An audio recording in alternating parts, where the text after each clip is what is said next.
তারপরে আপনি এটার একটা এক্সাম্পলস গুলো দেখলেন যে সেমি ফর্মাল কি, ইনফর্মাল কি, ফর্মাল কি।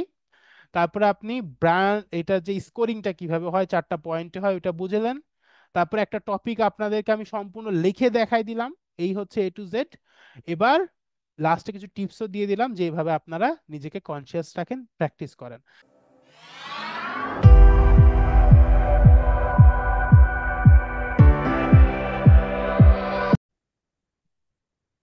হ্যালো, কি অবস্থা আপনাদের? আশা করি ভালোই আছেন। অ্যান্ড আজকের ভিডিওতে আমরা আইএলটিএস রাইটিং টাস্ক 1টা নিয়ে আলোচনা করব, জেনারেল ট্রেনিং এর জন্য।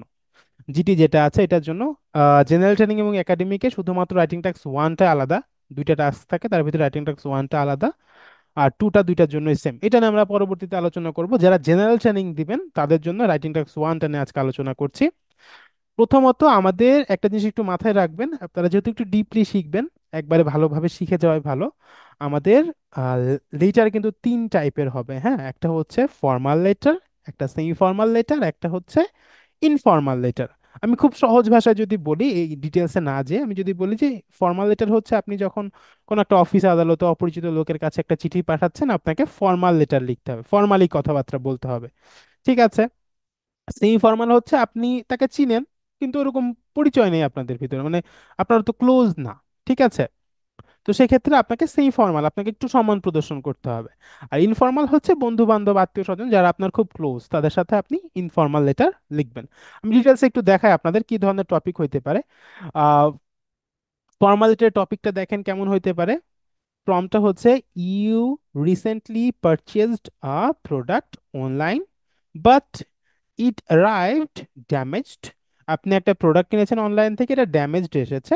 Right a letter to the company in your letter. এই 3টা জিনিস ডিসক্রাইব করো, প্রোডাক্টে কি সমস্যা, এক্সপ্লেন এটা কিভাবে এফেক্টেড হয়েছে এবং আপনি কি চাইতেছেন আর কি। সো এটা হচ্ছে একটা ফর্মাল লেটার, আপনি একটা কোম্পানিতে চিঠি লিখছেন, আপনি একটু ফর্মালি কথাবার্তা বলবেন, ঠিক আছে। এরপরে হচ্ছে সেমি ফর্মাল। সেমি ফর্মালটা দেখেন, your neighbor has been making a lot of noise recently. Write a letter to your neighbor in your letter. এগুলো এগুলো বলেন, ঠিক আছে। মানে টপিকগুলো এরকমই হবে বলছি না, এই টাইপের টপিকে আসবে। আমি আপনাদেরকে বোঝানোর খাতিরে জিনিসটাকে এভাবে লিখেছি যাতে আপনারা ভালো মতো বুঝতে পারেন, ঠিক আছে। আর ইনফর্মাল লেটারটা হচ্ছে, you are planning a surprise birthday party for a friend. Write a letter to another friend to invite them in your letter. এগুলো বলো। তাহলে মোটামুটি আমরা কি বুঝতে পারলাম? আপনি জিনিসটাকে কিন্তু আরেকটু কাট করে ফেলতে পারেন, যে আপনি ফর্মাল এবং ইনফর্মাল রাখলেন, সেই ফর্মালটা আপনি মাথায় রাখলেন না, ঠিক আছে। যারা কম বুঝতে পারছেন, যারা বুঝতে পারছেন মেনটেন করেন, ঠিক আছে। সো ফর্মাল লেটার, সেই ফর্মাল লেটার, আর একটা হচ্ছে ইনফর্মাল লেটার। এখানে দেখেন 150 ওয়ার্ডস অ্যান্ড 20 মিনিটস। আপনাদেরকে অ্যাটলিস্ট 150 ওয়ার্ড লিখতে হবে, ওইখানে লেখাই থাকে যে প্রশ্নটা, ওইখানে বলাই থাকে যে অ্যাটলিস্ট 150 ওয়ার্ড লিখবেন, এবং রেকমেন্ড করে 20 মিনিটসের ভিতরে লিখবেন, হ্যাঁ। 20 মিনিট সময়ের ভিতরে এটা লেখার চেষ্টা করবেন। টোটাল 1 ঘন্টা সময় দেওয়া থাকে তো রাইটিং টেক্সট 2টা, এবং এটা রাইটিং টেক্সট 1-এর জন্য। সো রাইটিং টেক্সট 2টা যেহেতু অনেক বড়, ওটার জন্য 40 মিনিট, এটার জন্য 20 মিনিট তারা রেকমেন্ড করে। সো আমিও বলছি যে হ্যাঁ, এটা 20 মিনিটের ভিতরে ক্লিয়ার করবেন, অ্যাটলিস্ট 15 মিনিটের ভিতরে শেষ হয়ে যায়। তারপর টোটাল সব মিলে আপনি 20 মিনিটের ভিতরে এটা রেডি করে ফেলবেন, একটা লেটার। খুব ইজি জিনিস। সো এই হচ্ছে আপনার প্রশ্ন, ছোটবেলা থেকে অনেক লেটার লিখেছেন। তারপর আমি একটু দেখাচ্ছি ব্যান্ড স্কোরটা কিভাবে দিবে, আপনাদের যে স্কোরটা আসবে, আপনি যে টপিকে লিখছেন, স্কোরটা জানলে আপনার জন্য সুবিধা, যে কোন কোন জায়গায় আমাদেরকে স্কোর দিচ্ছে ওইটা আমরা একটু দেখি চলেন। ব্যান্ড ব্যান্ড স্কোর দেওয়ার সময় আপনাদেরকে 4টা জিনিস ওনারা করবে, দেখবে যে আপনি যে স্কোরটা পাচ্ছেন। প্রথমটা হচ্ছে টাস্ক অ্যাচিভমেন্ট। টাস্ক অ্যাচিভমেন্ট, আপনাকে যে প্রশ্নটা দিল, এই যে প্রশ্নটা, এটা কতটুকু আপনি অ্যাচিভ করতে পেরেছেন, এটা হচ্ছে প্রথম যেটা তারা দেখবে। তারপরটা হচ্ছে কোহেরেন্স অ্যান্ড কোহিজন। এটা কি, এটা হচ্ছে আপনার আহ আপনার লেখাটা কতটুকু বোধগম্য, কতটুকু বোঝা যাচ্ছে, হ্যাঁ। আপনি আপনার আইডিয়াগুলোকে কিভাবে কানেক্ট করেছেন, আপনার কথাবার্তার ভিতর কি ছাড়া ছাড়া নাকি কোনো মিল নাই, এরকম কিছু, হ্যাঁ। সো আপনার জিনিসটা কতটুকু বোধগম্য, কতটুকু একসেপ্টেড, এটাই হচ্ছে 2 নাম্বার পয়েন্ট।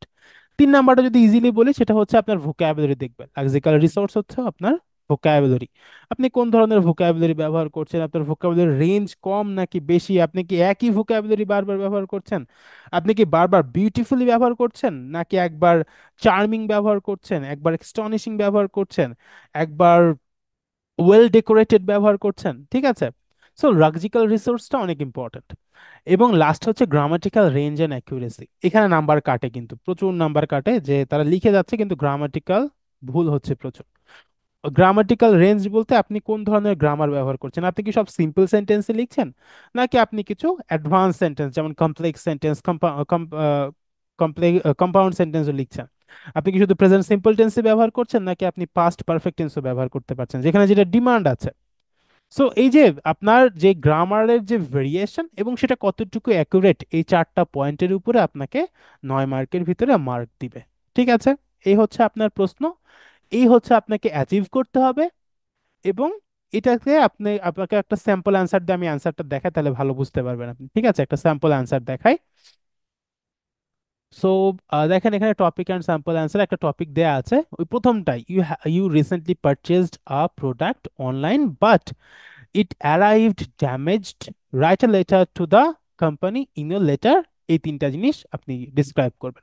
সো যেহেতু আমি বলেছি 20 মিনিট সময় আপনাদের, ঠিক আছে, 20 মিনিটের ভিতরে আপনি 2-3 মিনিট সময় অতিবাহিত করবেন এই প্রশ্নটা বুঝে, আইডিয়া এখানে সাইডে পেন্সিল দিয়ে মার্ক করে রাখবেন, দরকার হয় কোনো সমস্যা নেই, পরীক্ষার খাতায়ও নর্মালি যেভাবে প্রিপারেশন নিচ্ছেন ওইভাবেই। সো প্রথমে 4টা পয়েন্ট বা 5টা পয়েন্ট আমি এভাবে এভাবে লিখবো, যাদের মাথা খুব শার্প তাদের লেখার দরকার নেই, তারা মাথার ভিতরে সাজাবেন যে এই প্রোডাক্ট এই জিনিসগুলো আমি লিখবো, এই প্রশ্নের পাশেই লিখে রাখলেন যে এটা এটা এইভাবে এইভাবে আমি লিখবো, আইডিয়াটা পুরোটা আপনি আগে থেকে চিন্তা করে সুন্দর করে সাজিয়ে নিলেন। এই 2-3 মিনিট ব্যয় করা এটা কিন্তু একটা ইনভেস্টমেন্ট, এটা আপনার ওয়েস্ট হচ্ছে না, এটা আপনাদেরকে পরবর্তীতে হেল্প করবে। কারণ লিখতে যে সবচেয়ে বড় সমস্যা আপনারা খেয়ে হারিয়ে ফেলেন, আপনি যদি আগে থেকে সিলেক্ট করে ফেলেন যে আমি এই জিনিসগুলো লিখবো, তো সেক্ষেত্রে আর সমস্যা হয় না। ঠিক আছে, তাহলে এই হচ্ছে আমার টপিক। আমি একটা প্রোডাক্ট কিনেছি, প্রোডাক্টটা নষ্ট, আমি এবার চিঠি লিখবো আমার প্রোডাক্টটা বদলায় দাও, তাই তো? ঠিক আছে, চলেন দেখি। ওয়েল, দেখেন এখানে লেটারটা স্যাম্পলটা খুব ইজি করে লিখেছি আমি। ডেয়ার স্যার আর ম্যাডাম, যেহেতু আপনি জানেন না কি স্যার নাকি ম্যাডাম, এই জন্য আপনি ডেয়ার স্যার অথবা ম্যাডাম এরকম অবলিক দিয়ে লিখবেন, কোনো সমস্যা নেই। I'm writing to let you know I'm disappointed with a recently purchased product from your website. The order number is এত। আমি রিসেন্টলি একটা প্রোডাক্ট পারচেস করেছি, খুব ডিসঅ্যাপয়েন্টেড ছিল, হ্যাঁ। And the item in question is a Samsung Galaxy S21 smartphone. আপনি ওভারভিউটা দিয়ে দিলেন যে আপনি একটা ড্যামেজ প্রোডাক্ট পেয়েছেন, প্রোডাক্টের একটা নাম্বার দিয়ে দিলেন, তারা যেহেতু অনলাইন তো নাম্বারটা দিয়ে দিলেন, এবং তার সাথে প্রোডাক্টের নাম কি, Samsung Galaxy S21 smartphone. Fine. Upon receiving the package yesterday, I noticed that the phone screen was cracked and there were noticeable scratches on the back panel. The protective packaging inside the box was insufficient, which likely caused the damage. Insufficient packaging এর কারণে ড্যামেজটা হয়েছে during কখন, ট্রানজিটের সময় বা যে transportation যেটা করেছে ওই সময় হয়েছে। দিস কন্ডিশন ইজ আনএক্সেপ্টেবল, এই কন্ডিশনটা unacceptable for a brand new product, specially an expensive one. একটা নতুন প্রোডাক্ট যেটা দাম অনেক বেশি, তার জন্য এটা কখনোই গ্রহণযোগ্য না। The damage has not only the damage has not only prevented me from using the phone, এই ড্যামেজটা আমাকে শুধুমাত্র প্রিভেন্ট করেনি এটা ব্যবহার করা থেকে, as intended, but it has also causes significant inconvenience. I urgently needed this phone for work related purpose. তার কাজের জন্য এটা প্রয়োজন ছিল, তো এই জন্য এইভাবে লিখেছি। And now I am left without an functional device, আমার কাছে এখন কোনো ফাংশনাল ডিভাইস নাই যেটাতে আমি কাজ করতে পারি।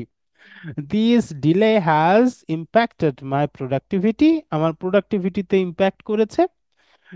And left me frustrated, এবং আমি খুব ফ্রাস্ট্রেটেড হয়ে গেছি। ঠিক আছে, to resolve this issue, I kindly request that you either replace the damaged phone with a new one or provide a full refund. তুমি এটা রিপ্লেস করো, তো টাকা দাও আমাকে। Additionally, I would appreciate it, আমি এটা appreciate করব, if you could arrange, যদি তুমি arrange করো, for the damaged item to be collected from my address at the earliest convenience. যত দ্রুত সম্ভব আমার এই লোকেশন থেকে এই জিনিসটা নিয়ে যাও ভাই। ঠিক আছে। Thank you for your prompt attention to this matter. I look forward to hearing from you soon with a resolution. That's all. শেষ হয়ে গেল, তাই না? Your faithfully. Your faithfully দিয়ে আপনি চাইলে আপনার নাম দিতেও পারেন, নাও পারেন, এটা আপনার উপর ডিপেন্ড করে, অথবা your faithful, yours faithfully লিখে জাস্ট এভাবে লিখে দিতে পারেন। খুব ইজি।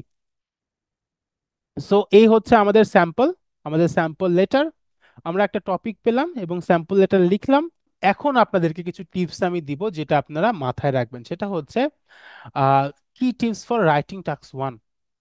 কি টিপস বলতে এখানে কি বলছি, প্রথম যে জিনিসটা আপনি করবেন, টপিকটা পড়লেন, টপিকটা বুঝে টপিকটা টোনটা বুঝবেন। দেখেন এখানে আমি একটা সম্পূর্ণ কাল্পনিক জিনিস লিখেছি, কারণ আমি এটার আন্ডারস্ট্যান্ড দ্য টোন, আমি টোনটা বুঝতে পেরেছি, আমি নিজেকে ওইখানে নিয়ে আসতে পেরেছি। হ্যাঁ, আমি ওই পুরো জিনিসটাকে আমি ওন করতে পারছি। Address all the bullet points, আপনাকে ইনশিওর করতে হবে যে এইখানে যে পয়েন্টগুলো আছে এগুলো আপনি সবগুলো টাচ করেছেন। Describe the product and damage, দেখেন আমি প্রোডাক্টের নামও বলেছি, ড্যামেজ কোথায় হয়েছে বলেছি। Explain how the damage affected you, মানে আপনার যে ড্যামেজটা হচ্ছে আপনার কোথায় সমস্যা করছে, আপনার কাজে সমস্যা করছে, এবং আপনি কি চাচ্ছেন কোম্পানির কাছে। তো এইগুলো সবই এখানে ভিতরে কিন্তু আছে। তারপরে কি, বি ক্লিয়ার অ্যান্ড কনসিয়াস, আপনি যেটা লিখছেন আপনি যেন খেই হারিয়ে না ফেলেন। আপনার এখানে কনসিয়াসনেসটা জায়গাটা হচ্ছে আপনার টপিক, এটা টপিকের বাইরে আপনি যাচ্ছেন না। আপনি এখানে আপনি কথা বলছেন আপনার স্মার্টফোন ড্যামেজ নিয়ে, আপনি এখানে আপনার আগের কোনো একটা বিষয় নিয়ে আসছেন না, বা এই কোম্পানিটা খুব ভালো বা খারাপ এটা নিয়ে কথা বলছেন না। আপনি এখানে কি নিয়ে কথা বলছেন, আপনার প্রোডাক্ট ড্যামেজ হয়ে গেছে, রিপ্লেসমেন্ট দাও নয়তো রিফান্ড দাও। ঠিক আছে। তো বাইরে যাওয়া যাবে না। ঠিক আছে। ইউজ প্যারাগ্রাফস, এই যে এরকম প্যারাগ্রাফ ব্যবহার করেন, একটা দুইটা তিনটা চারটা প্যারাগ্রাফ ব্যবহার করছি আমি, দেখেছেন ছোট ছোট করে প্যারাগ্রাফ আকারে লিখেছি। তারপরে check grammar and spelling, grammar তো অবশ্যই চেক করতে হবে যে সেন্টেন্সগুলো আমি ঠিক করে লিখছি কিনা, এটা লেখার সময় চেক করতে হবে, আর লাস্টে কয়েকবার রিডিং পড়বেন যে কোনো স্পেলিং মিস্টেক হয়েছে কিনা। ঠিক আছে, ফাইন। আর একটা হচ্ছে ওয়ার্ড কাউন্ট অ্যান্ড টাইমিংটা সবসময় ঠিক রাখবেন। প্রথমেই বলেছিলাম যে আপনাদের 150 ওয়ার্ডের ভিতর লিখতে হবে এবং 20 মিনিটের ভিতর লিখতে হবে। ঠিক আছে, কারণ 1 ঘন্টা সময়, ওইটার জন্য 40 মিনিট, এটার জন্য 20 মিনিট। সো আপনি 150 ওয়ার্ডের এটা কাভার করবেন, মাস্ট 180 ওয়ার্ডের ভিতর লিখবেন, 150 থেকে 180 ওয়ার্ডের ভিতরে। কারণ 150 ওয়ার্ড হচ্ছে আপনার বেসিক রিকোয়ারমেন্ট, এটা যদি ফুলফিল না করেন আপনার অটোমেটিক নাম্বার কমে যাবে। সো এইটা বারবার লেখার পরে আপনার একটা আন্দাজও চলে আসবে যে 150 ওয়ার্ড এরকম হয়, 170 ওয়ার্ড এরকম হয়। সো এটা চলে আসবে।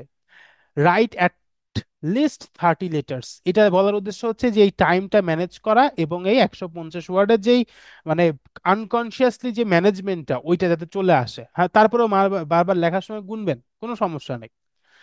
150 অবশ্যই আপনি ক্রস করতে হবে, আমি রেকমেন্ড করি 180 ওয়ার্ড। ঠিক আছে। সো ওভারঅল আপনি আপনার ফুল এক্সামটা বুঝতে পারলেন। এই হচ্ছে আপনার রাইটিং টাস্ক 1। আপনি রাইটিং টাস্ক 1-এ প্রথমে কি দেখলেন, কি টাইপ আছে, formal letter, semi formal letter এবং ইনফর্মাল লেটার্স। তারপরে আপনি এটার একটা এক্সাম্পলস গুলো দেখলেন যে সেমি ফর্মাল কি, ইনফর্মাল কি, ফর্মাল কি। তারপরে আপনি ব্র্যান্ড, এটা যে স্কোরিংটা কিভাবে হয়, 4টা পয়েন্টে হয়, ওটা বুঝলেন।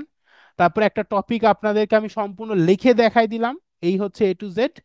এবার লাস্টে কিছু টিপসও দিয়ে দিলাম যে এইভাবে আপনারা নিজেকে কনসিয়াস রাখেন, প্র্যাকটিস করেন। আর 30টা মোটো চিঠি লিখবেন আপনারা, আমার এই রিকোয়েস্টটা রাখেন, 30 লেটার্স লিখেন। 30টা লেটার যদি আপনি লিখতে পারেন তাহলে পরে আপনার এই লেটার নিয়ে আর কোনো টেনশন থাকবে না। আপনি 2 মাস প্রিপারেশন নেবেন, একদিন পর পর একটা করে লেটার লিখবেন। ঠিক আছে। বেশি সময় লাগবে না, 30 মিনিট করে লাগবে।